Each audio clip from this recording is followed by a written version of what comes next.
malakas ang loob ko nga kayong mga half-brothers ko ang nauna sa akin na bilang asawa ni Papas, tayo, ang nanay nyo, magkapatid tayo sa tatay. Huwag yung sabihin ako patay na. Pasok!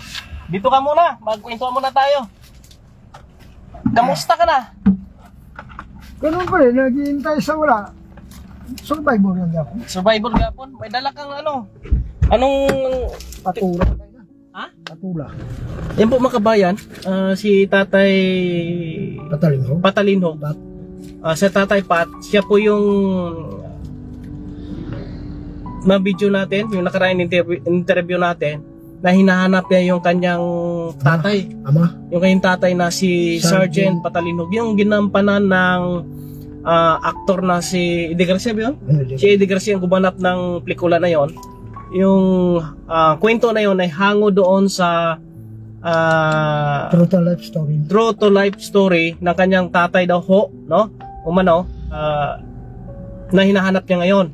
May nakaraang video tayo yung may mga nag-comment na Patalinho din yung apelyido, mga apo daw po ni Patalinho. Kaya sabi po nila, may mga kapangalan ng tatay mo.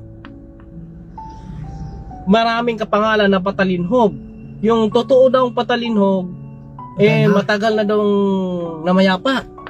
Kung makapagsalita ako, pwede po nga. O sige po. Ako po ang anak ni Papa. Si Master Private Marine siya. Sa Camp Aguinaldo. Siya ang trainer sa firing at saka sa Camp Krami. Si tatay, na-assign noong 1954, si Magsaysay ang presidente. Na-assign siya bilang mga PC sila diri sa Sipalay City, ang una municipality pa. Ngayon, kinasuhan si tatay isang anonymous case. Hinatawa naman siya ni General Rica Printe at saka ni Di Ramos. Si Rica Printe nag-recover kay tatay na mapasurinder. Kasi ang order sa kanya, dead or alive sa anonymous case. Si tatay nagkudita. Dahil bago ako pinanganak, 1 buwan, 12 araw. Si Papa, kinasal sila. Ayon, may marriage contract ako na hinahawakan 1954. Kung yan ba ipiki o hindi. Dahil andyan ang judge, si Judge Ledesma, at saka yung star witness, hindi nakapuntang lula ko, si Gregoria Estrada, at saka si Francisco Patalinho. Noong araw na ikasal ang papa ko, sila ang mga official ng Chief of Police, si Bernardo Tari, ang nag-star witness ayon sa iya marriage contract. Ngayon, ang marriage contract, 67 years, itinago ng mama ko. At ang pangalan ko ay ipinabinyagan niya ako sa pangalan na Porciliano Jesus Patalinho Din Junior pa. Yun palang totoo. Philip Jesus Patalinho ang ginsiay ni Papa. At saka si Papa pala ang Porciliano. Bali, ikaw ang tawag nito, yung anak ni Sergeant Patalinho na itinago ka ng nanay mo. Si Lilia Aros Jesus. Yun yung asawa. Ako ang first baby niya. At wala nang iba. Sino po ba yung yung legal wife ni Sergeant Patalinho? Pagkakaalam mo? Kung pagkakaalam ko, ang mama ko dahil nung 2001, na-recover ko sa PELSE, sa National ID, na ako alien sa mga pangalang Porciliano. Pero nag-aaral ako ng grade 1, dito rin sa Cabaros Mining, sa sa Mina? Grade 1 at saka grade 2. Porciliano ang ngalan ko, Jesus. Pagkatapos, nag-asawa ang mama ko sa stepfather ko na Gupalor. Ginawa ako hanggang sa elementary na Porciliano Jesus Gupalor. Nung mag-high school ako, ang requirements ng gobyerno, hindi maaring isunod sa stepfather ang true family name sang. Pero ang pangalan mo ngayon, totoong pangalan? Philip Jesus Patalinho. Mga kababayan, kasi matagal na talagang hinahanap ni tatay. Iniwanan kami ni Papa, nasabi patay, tatad ng bala. Yun pala si Rodel de Vera siya. 2 months, sa panahon ni Valderrama case, ng panahon ni Magsaysay, ginatawan siya ng dead or alive, napatunayan na hindi siya nagkasala sa court martial. Ang yun palang illegalisa, si Valderrama at ang Kunayban, ang mga kapitan, barangay kapitan at saka official dito sa Hiobaan. Yung mga kabayan, yung mga nababanggit ni tatay is life story yan. sa kanya po yun, sa kanya base sa kanyang kaalaman at wala tayong alam doon mga kababayan kasi na si tatay na nakiusap sa atin na manawagan siya na mahanap yung kanyang tatay na matagal niya nang hinahanap na si Sergeant Patalinog. Base sa ating pong kaalaman tungkol sa napapanood nating pelikula, ay matagal na talagang namayapa na ito si Sergeant Patalinog kaya nagkaroon siya ng pelikula na ginampanan ni A.D. Garcia po mga kababayan. Ito po, kung mayroon makapag panawagan ko lang sa brothers ko. may mga half brothers ka pala. Oy, half brothers ko dyan. Kilala mo sila? Ito kayo yan, ang isa sa tatlo kong kapatid, ang half brothers. Ang babae, si Rica Patalinghog. Kumukuha daw yan ng military, American Military Army. Ang isa ko namang kapatid ay doktor daw yun. Ibig sabihin may mga... Ang isa na kong kapatid sa half brothers ko, nagtapos ng 1988, nagbigyan ni tatay ng mission order pagkatapos nga nag-graduate sa Camp Aguinaldo. Hindi ko alam ang pangalan pero Patalinghog siya. may mga step brother at sister pala si tatay. Ito daw, pero patay ng isa, bali 6 kami. Sa nanay mo, ikaw lang mag-isa. Ako lang mag-isa. Kaya po mga kababayan, sana mabigyan ng kalunasan yung... Kung ang totoong istorya, paano nakagawa ng pelikula si Eddie Garcia kung wala ang personal? Bawal yun. Illegal concession license sa contract license sa concession sa movie, cinema nga ipalatag mong pelikula mo tapos madami. Kung hindi ang totoong may-ari, hindi pwede nga ipelikula ang private personal na istorya ng true to life story ng isang tao sa ating konstitusyon. Kaya nga, I understood nga buhay pa si tatay. Kung ang mga pakana doon na patay na, si tatay 1954, sabi tagta ng bala, sino dinibira pala sa Taguig Quezon? Hindi... Sa Marinduque? Sino dinibira ang pangalan niya? Doon sa kapatid ni General Romero Caprentes ng Camp Aguinaldo. Ano po ba pagkasabi ng nanay mo tay nung ikaw ay yung diba, nagmulat ka na, nagkaroon ka na ng isip at edad? Ano bang sabi ng ang sabi ng mama ko sa program nila, itinago siguro ng mama ko na si Papa buhay dahil noong 2 taon ng edo ko, 1956, kukunin na ako sang kapatid niya, asang ninong ko na katropa ni Papa sa militar, si Sergeant Pabling Bulinas. Naging ninong ko nung ila ako pinabinyagan ng pangalan Prosiliano. Ay, ibig sabihin, maraming makakilala sa'yo. Nung pangalan mo, yung totoo mo pangalan na kilala nila is Prosiliano Patalinog. Junior Patalinog. Pero ang totoo pala, si Philip pala ang aking resto. Kaya nga, na-elaborate ng 67 years noong maglabas ang National ID, alien sa wala ako rehistro. Wala ka rehistro. Ngayon, nag-isip ako, paano? Hindi naman ako naglabas lang sa punso. Hindi naman ako naglabas sa puno ng kawayan. May tatay nanay ako, imposible wala yung parehistro. First BB pa ako sa 1954. Hinuli ko ngayon, naalala ko na nung mag-edad na ako ng 8 o 7 years, sabi, nakakwintong mama na ika-20 pa lang ang rehistro nga nakasal dito sa Sipalay panahon ni Magsaysay. Kaya nga, isinabi ko kay Madam Palumo, Madam, internet natin kung mari.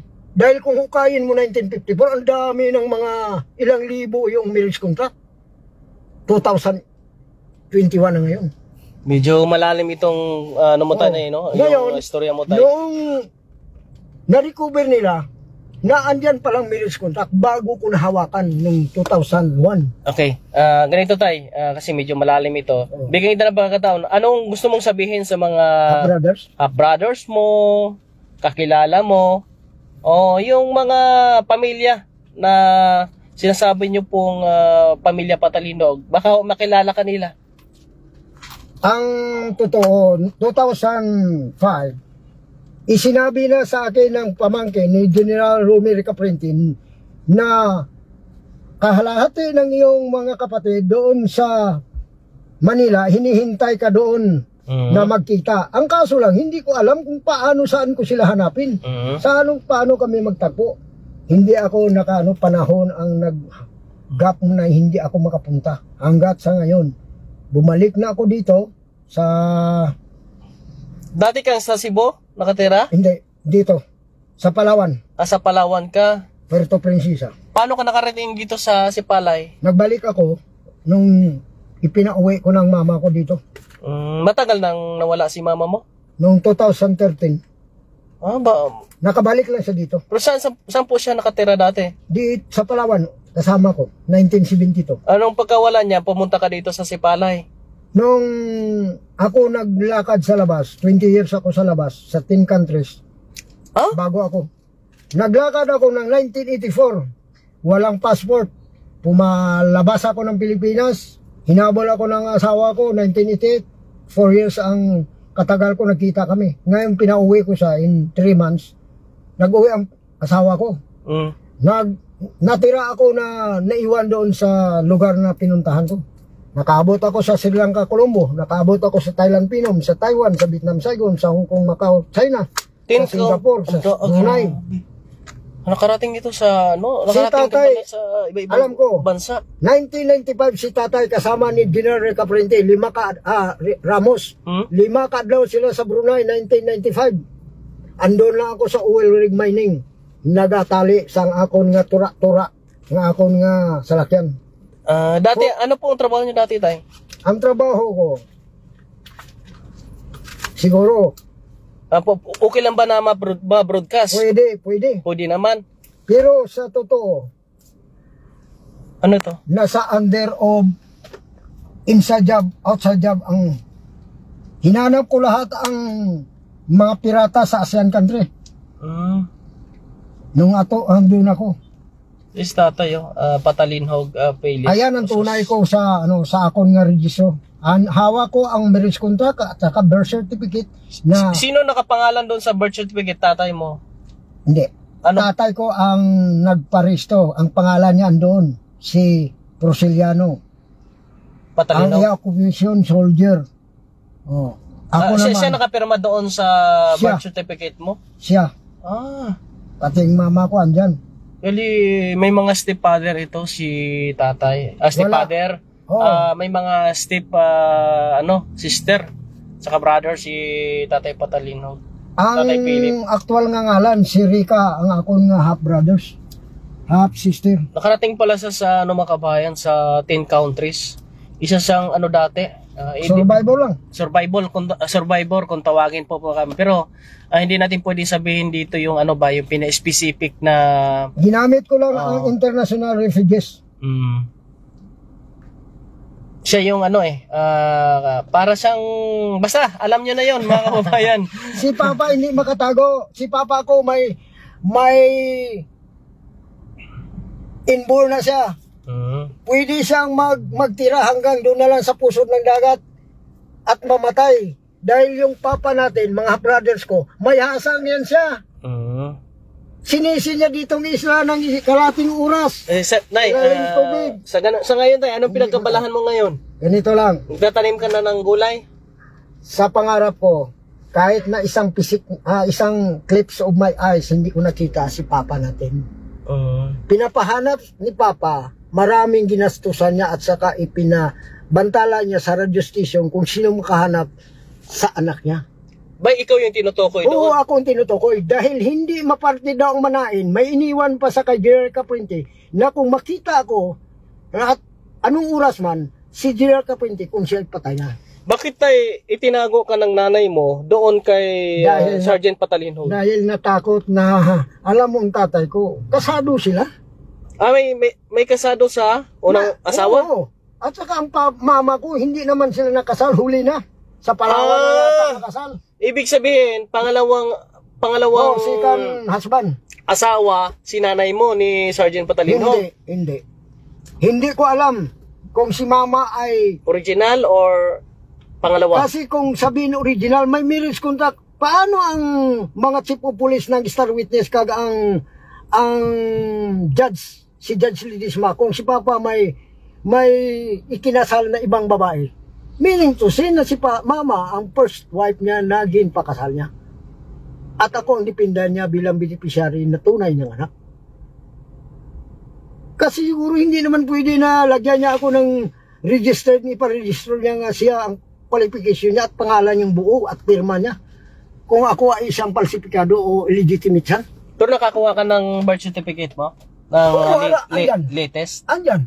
Anong... At saka marriage contract. 1954. Marriage contract ng nanay mo? Oo, 1954. At saka birth certificate. Andyan nga, itinatago ko ngayon. Ay. Kaya nga, malakas ang loob ko nga kayong mga half-brothers ko, ang nauna sa akin na bilang asawa ni Papas, tayo, ang nanay nyo, magkapatid kayo sa tatay, huwag yung sabihin ako patay na. Alam nyo na ng 2005, hindi ako nakapunta. Hinihintay nyo ako dyan sa Manila. Pero hindi ko alam kung nasaan ko kayo hanapin. Ang bahay ni Papa, ang sabi ang pamangkin niya nga si Jan J. May 3 bahay si Papa sa Tondo isa. Sa Laguna B, may pispa na pulong 10 hektarya. Ang 9 hektarya data o ang 6 Saan Kanyugan. Saan? Sa Laguna B. Laguna B? May bahay sa harap ng pispan. Sa Laguna B, may pispan, may lupa si Papa.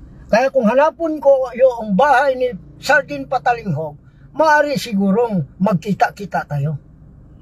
Kung idisikaso ko, kahit ibuong mundo, hindi ako matakot dahil may hawak akong marriage contract, pirmado ng Papa natin. At kayo ang aking pinapangarap na bago ako mamatay sa mundong ito, makita tayo. Oo. Yung mga kabayan na nakuha ko po yung punto ni tatay, gusto niyang makita yung kanyang mga half brothers, half sisters doon sa